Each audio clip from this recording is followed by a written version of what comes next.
and our integrated science must be follow this integrated scheme. And rather unfortunate, this is the way what we are now. And we produce this kind of people. And this is our turn. Everything's upside down, and the truth is seen as a false. The false is seen as a truth. And warina al-haq haqqan, warina batila batila is how we view this picture and this reality. And this is some example how they works in the scientific thinkings using this positivism, like these people, which is Edwin Hubble, like to research into the heavens. What is the beginning of the heavens? And Allah says in the Quran, أَوَلَمْ يَرَ الَّذِينَ كَفَرُوا أَنَّ السَّمَاوَاتَ وَالْأَرْضَ كَانَتَا رَتْقًا. Didn't unbelievers see that both heavens and earth at one time in one solid body, and we separated both of them, and it's found by this non-Muslim. Just education, because our and didn't the non-believers, he's a believer, non-believer. And some of this research can be discussed later.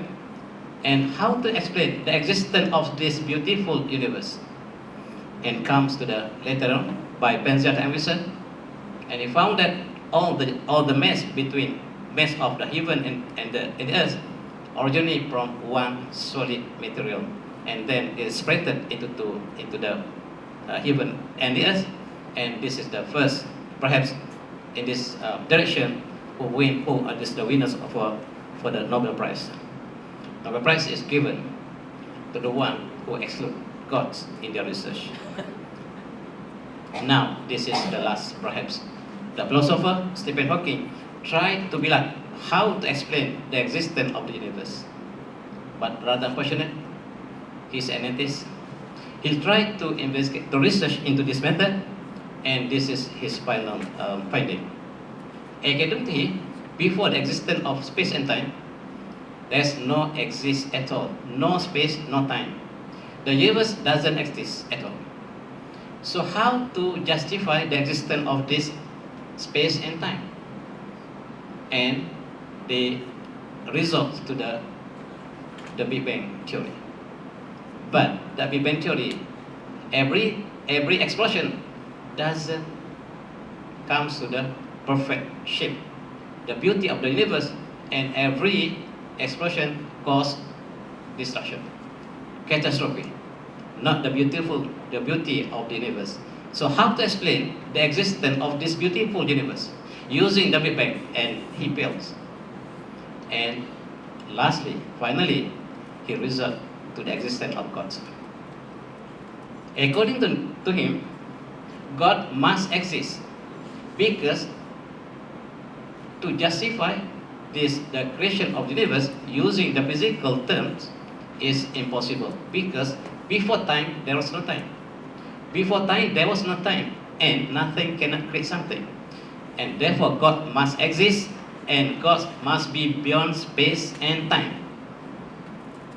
Therefore, he abolished all the religion of the world, because in every religion their gods must be confined in space and time. The only true religion, according to Stephen Hawking, is Islam, because just in Islam, God is beyond comparison. Walam yakun lahu kufuwan ahad. Allah is beyond comparison, and is not confined to the space and time. A baker cannot be confined, cannot be in his bake, in his roti, in his bread, because God must not confine in this space and time.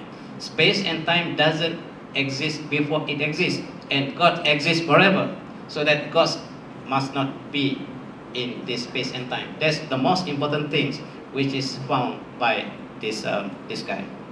So that some of his friends, Hugh Ross, which received is a winner, Nobel Prize winner, make some conclusion for the find this reality. He says that everything is caused by something other than itself, because something cannot create itself. Therefore, the universe has caused by something other than itself. The string of causes cannot be infinitely long. If the string of causes cannot be infinitely long, there must be the first cause. Therefore, there must be the first cause, namely God, G with capital. Everything had a beginning in time, has a cause. The universe had a beginning in time, therefore the universe had a cause. The only things that will have cause, the universe is God, and therefore God exists. And how? This is written in the book, The Brief History of Time, by Stephen Hawking, and by this book. He tried to explain the beginning of the universe. Before the existence of the universe, does not exist at all. And using the Big Bang theory, the universe is expanding up to the yield point and is stopped. And the process is reversed, and the first, if the Big Bang is the beginning of the reverse, and then the Big Crunch is the reverse of the process. And that's what the Stephen Hawking.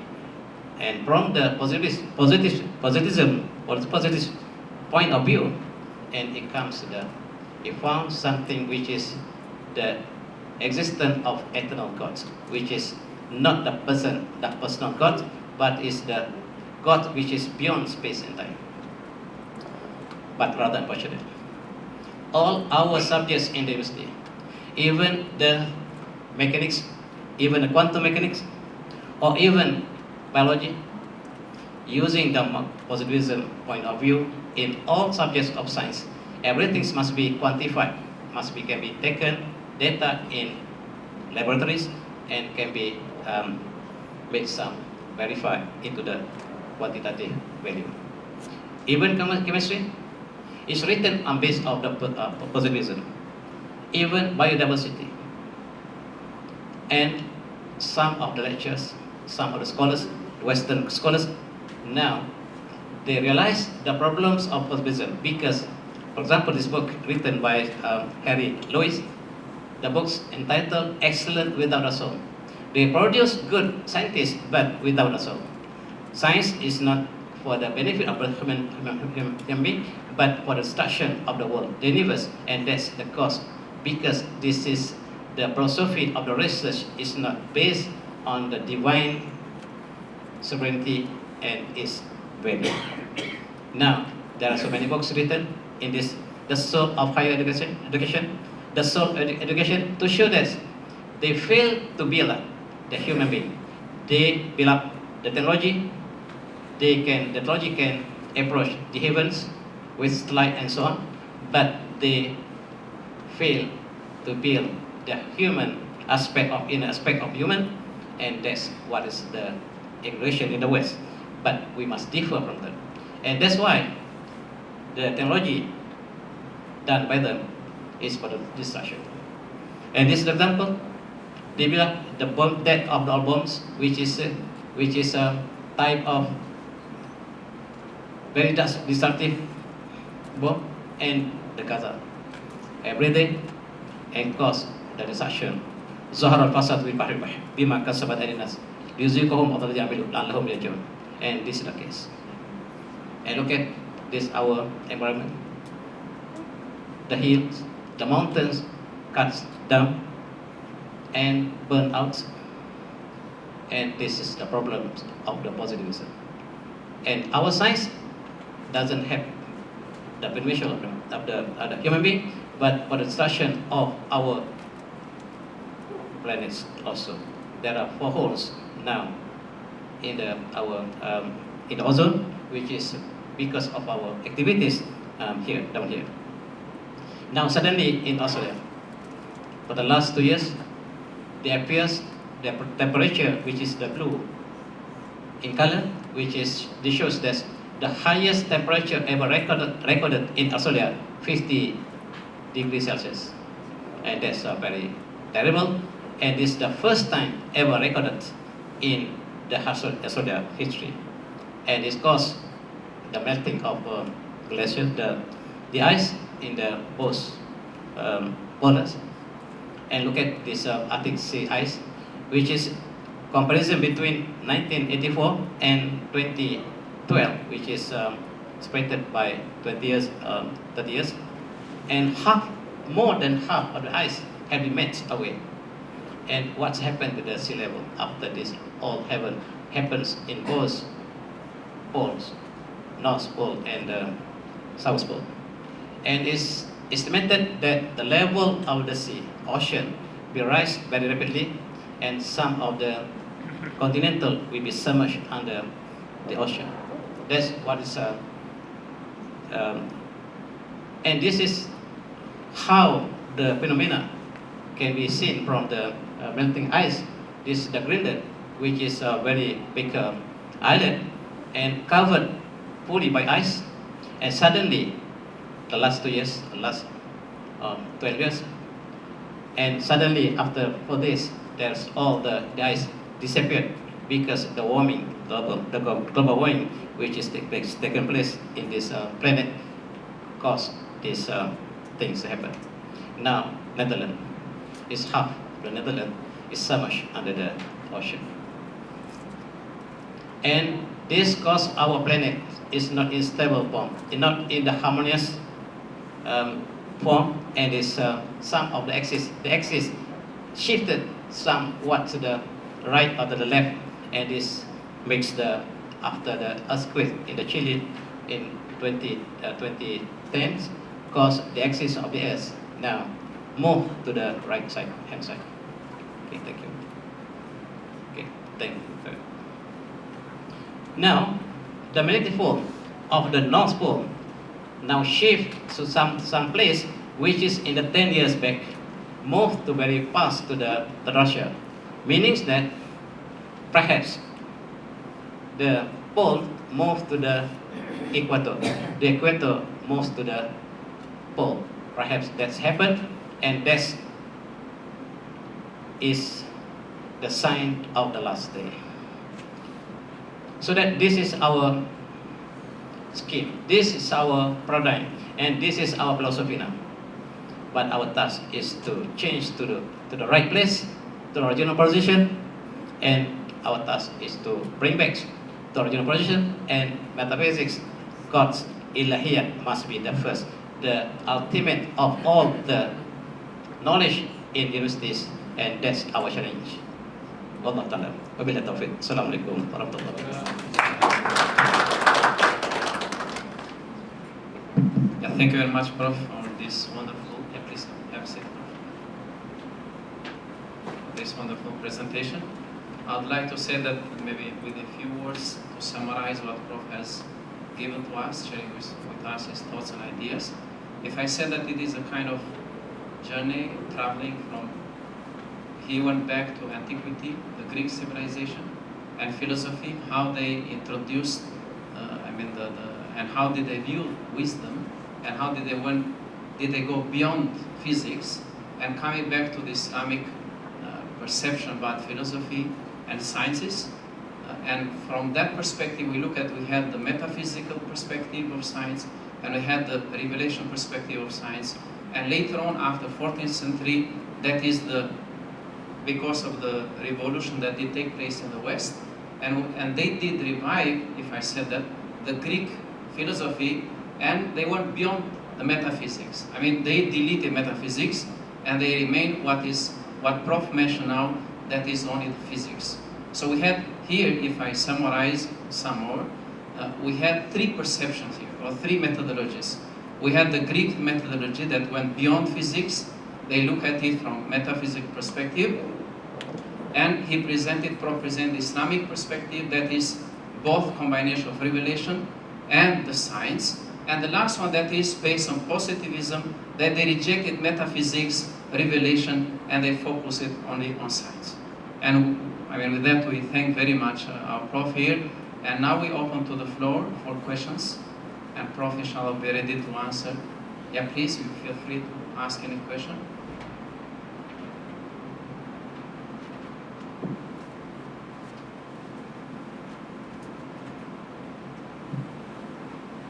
Yeah, we have 22 minutes. Yeah.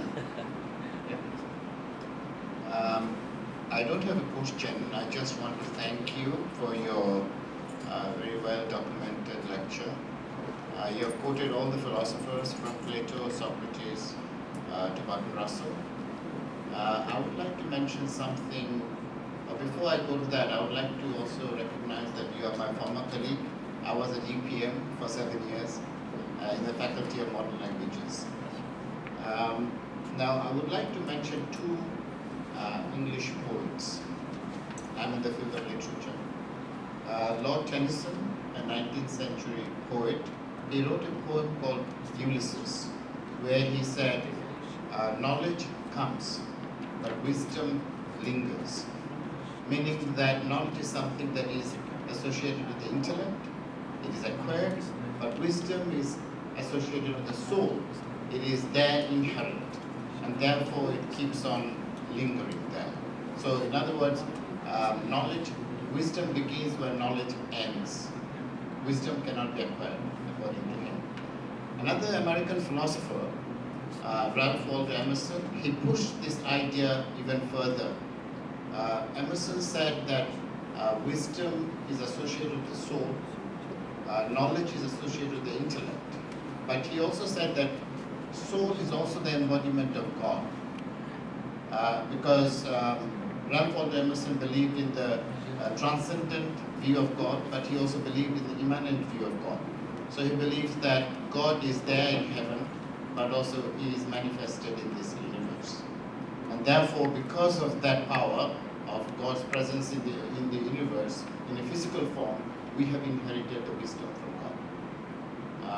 Maybe you can shed some light on that. Thank you. Thank you very much. Yes, thank you very much, Prof. It's true that wisdom is the highest ranking of knowledge.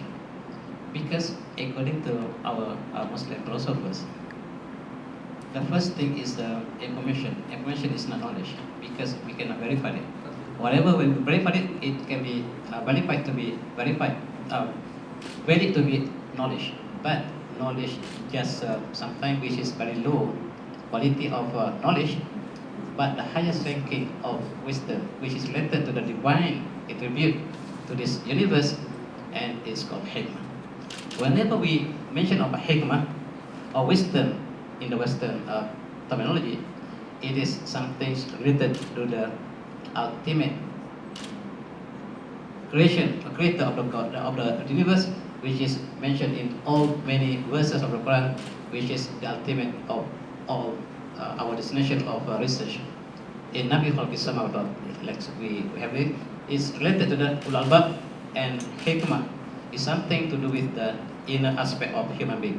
That's correct. It is the soul is the place where the hikmah is placed, and intellectual, something which is very superficial, which is dealing with our mental or our brain or our cognitive reasoning. But wisdom is something which is deep rooted in our heart, which is the highest rank of knowledge. That's if I can make my some humble comment. Thank you. Yeah, please.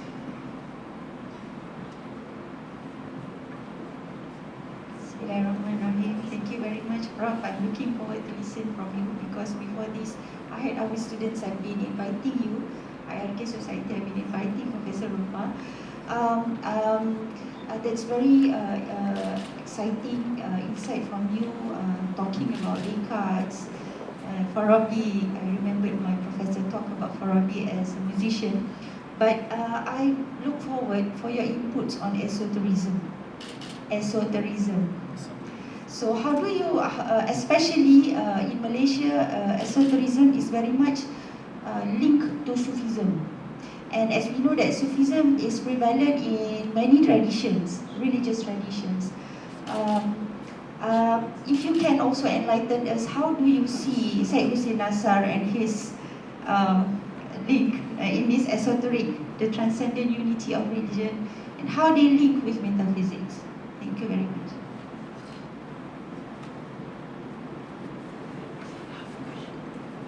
Okay, thank you for inviting me before this for your programs.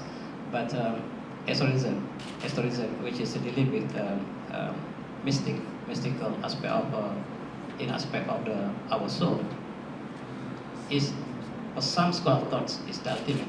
Al-Ghazali, it is the ultimate. But for some other philosophers, they are dealing with cognitive aspect, which is differ from the mystic of aspect of mystical soul, which is developed by some figures like Hussein Nas also. Even I am student of Professor Osman Bakar, which is much dealing with the cognitive philosophy of thoughts, and both connected, both in aspect of soul and the cognitive is interconnected, and we cannot deny that. And so that for the Muslim, for the some scholars, Muslim scholars, to be develop our cognitive thinking must be our to make our soul clean first before we go to the intellectual discussion. That's what is called perhaps the esoteric, which I cannot be explained much. But I think that both aspects is part of our philosopher thinking. Thank you.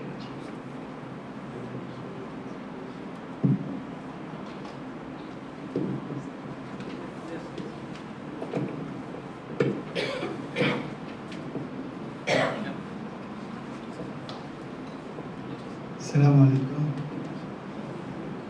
My name is Akbar Shah. I am very much impressed by your very thorough research on this subject.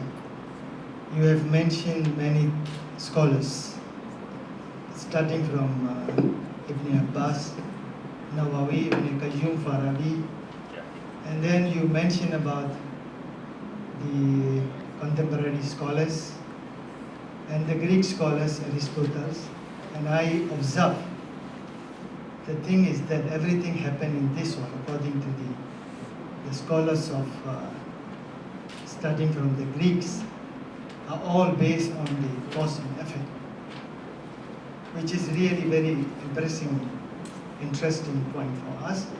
But Imam Ghazali came up, according to your discussion. He said everything is habitual. Beyond the habitual, there is a cause. And you gave the very beautiful examples of bowling game. The ball is not that much important, which is the immediate cause. But the everlasting cause is the person who threw the ball. So people could not identify who is the creator of the ball, which is indicating it. But coming up to this effect, cause and effect, and then you came up with the philosophy of the what you call about this positivism. Now the whole world, what you have mentioned here. Now, from the correct way to the now upset, things are happening until the last of the wall is coming up.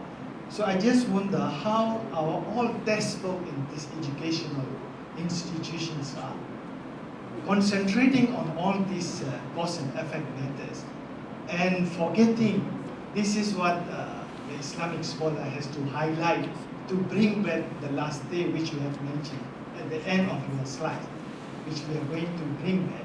That is the only way that's trying to understand the existence of God. Finally, you explained about this, the Stevens. So I just wonder how you can tell us, explain us, the way Al-Ghazali is finding the way to reach to the real God, Allah subhanahu wa ta'ala. And I just wonder how, is there any way or is there any finding you find through your research? How could we be able to reach that position? That is my question. Thank you so much. Yes, thank you very much, Prof. Actually, it is very easy to say, but the solution is not yet organized, yet proposed in the module, say also just in textbooks. So we thank the party who try to provide with textbooks with a good notion of values and good Islamic science and Islamic philosophy. Actually, that's my experience. I introduced the philosophy of science in UPM, And everything which is happened in this world, I try to relate to the final cause. Because everything which is very nicely arranged in some manner of sequence cannot be arranged in such a way without the designer. So that's the most important point, because DNA, for example, is very well organized mechanism, which is the amino acid of C and G is combined together, A and T is combined together without any faults, without any mistake, within some 3.5 billion SC amino. So that's using statistical notion of probability, it is zero probability to arrange such a way. And this is come to the existence of designer. And this is what is called as rububiyah. Tawhid rububiyah. We can explain the rububiyah. My student, whether they are not Muslim, they can accept this is the God must exist. Even when they are, before that, they were atheists. But after having my lectures in perhaps one semester, and after some research, some questionnaire which I give it to them, they recognize that they believe in God. Now I believe in God definitely, and that's one stage of how to bring back to our original diagram. But this is challenging. Now our Ministry of Education try to incorporate some of the elements of the what it calls Ulul Albab into the curriculum, but still the same problems. They are having problems how to produce the good module for the student, and some of the Maktab Nasimara, Maktab MRSM, which they are make some seminar, make some platforms to write the appropriate module to introduce the student. Even from our Professor Emeritus in the University Islam Malaysia, there's the hikmah, the term of wisdom is brought forward just to incorporate it into the curriculum. Perhaps Prof can comment on this. Even Usim try to incorporate between Akli and Nakli, and they invite me to be their staff as a contract staff, and my task is to write calculus in this approach, and there's so much problem to write a textbook which never exists into some model which can be used in the university, and that's our challenging. But however, the journey of 10,000 months began with the first step. Thank you very much. Yeah, perhaps maybe I would like to ask a question. Being a moderator, maybe I don't want to be the last one. The minutes are running very fast. Now, when you look at because Prof, the topic is about methodology. So we look at the methodology, the approach, how we are going to do things. Now you just mentioned that even IIIT is focusing more on the higher level, that is the university level.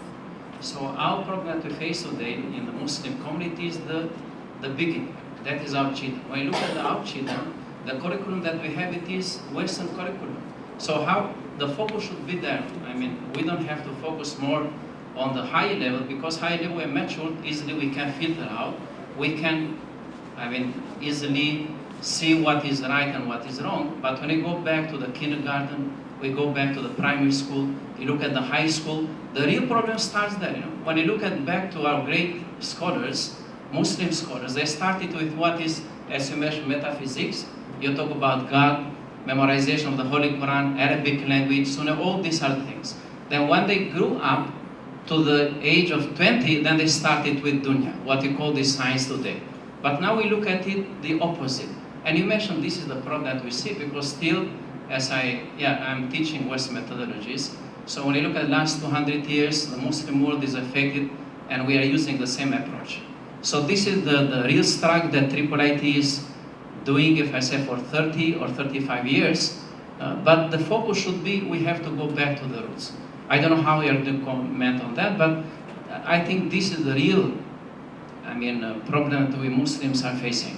I can give an example. When you look at the international Islamic school that we have, is under our university. We send our children there, but what they get science. They get the British history. We don't have the Islamic history, and the Islamic history that is written is not the proper one.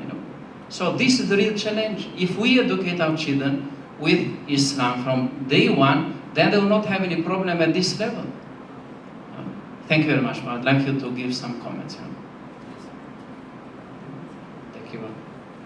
Actually, perhaps we are overlooking for our children, our small children, because we are focusing on the university level, and we overlook to deal with some very basic curriculums for our kindergarten. So that some of our friends' efforts to write the beginning of the science and Al-Quran to introduce, for example, the beauty of the universe, and how to relate that everything which is in the proper systematic way must be organized, because order, chance cannot create order. And that's the first thing we should introduce the student, so that everything which is properly organized must be organized. So that's the first thing, and related to the some verses of the Quran, which is so many things in the Quran mentioned about the creation of the universe, and I think that's the first step, and how to write in the proper way. And some of our friends in school, primary school, try to get this into the place, so that I hope this is developed into the more developed manner, so that this is easier for us after the primary school has done everything, so that the secondary school is not much effort to do, so that we grow up into the higher level. Thank you very much. Okay, thank you, Prof. Thank you. And maybe that requires another lecture. Yeah, anyone? We have another 5 minutes. Anyone else would like to comment or ask any question? If you don't have, then we stop here and proceed. Is there any?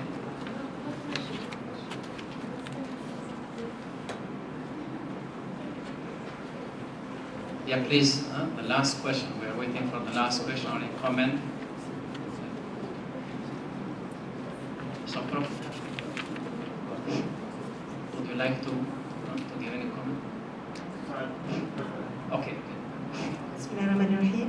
Assalamualaikum warahmatullahi wabarakatuh. Thank you, Prof. Very nice deliberative lecture. It's good that we are to be well informed of these Western ideologies, like for example positivism.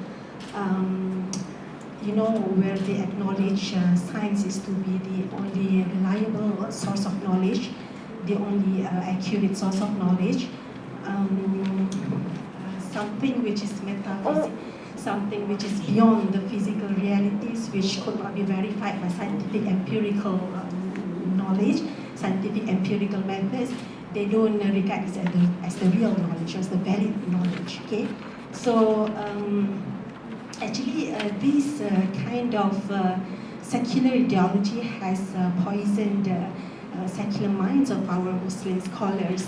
This is what we read about. Like, for example, Said Ahmad Khan, we all know that how he rejected the miracles of the Prophet. For example, he did not regard Isra and Mi'raj as the mu'jizat of the Prophet. It was just a dream of the Prophet. It was not a real physical experience of the Prophet. Okay, so what do you think of this scenario of the secular mind of the Muslim scholars? Okay, thank you very much. Because that's our problems now. Because everything which is not, it is qualitative in value, which is not quantitative, is rejected in science or even in the learning outcomes. Learning outcomes must be verified. Everything which the parameters must be verified. And how to appreciate the knowledge. The love, enthusiasm of the knowledge cannot be verified, so that cannot be put into the learning of it or outcomes. And in our learning system, for example, Qul aliman, Aum taliman, أو مستمع أو محب العلم. To love the knowledge is part of the objective, but it is denied in the positivism view of curriculum, modern curriculum today, so that we have to bring forward our own values, and this very challenging things. And Sir Ahmad Khan is very famous to reject everything which is quantitative, and he was working for the British industry of India, so that this type of figures which developed the modern school of science in the Muslim country. Thank you very much, Prof. I think this is the end of the session. So I'd like to thank you very much, and those who were shared with us and asked the questions, and may Allah bless you. So before that we close the session, I'd like to invite Dr. Elmira.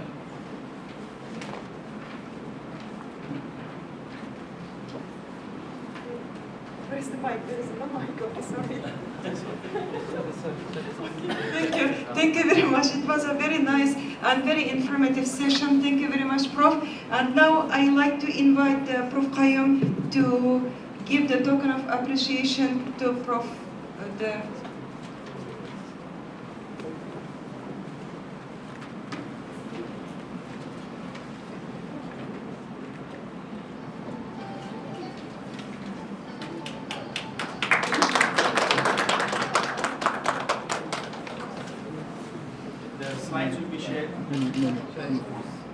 So slides are going to be shared. Inshallah, we are going to keep everything in the laptop. Then we are going to share it with all participants of the conference, inshallah. Now, this is the end of the first, not the first session, but the official opening session with keynote address. Now we are going to have tea break until 11 a.m. So food is ready and waiting for you at the faculty lounge. And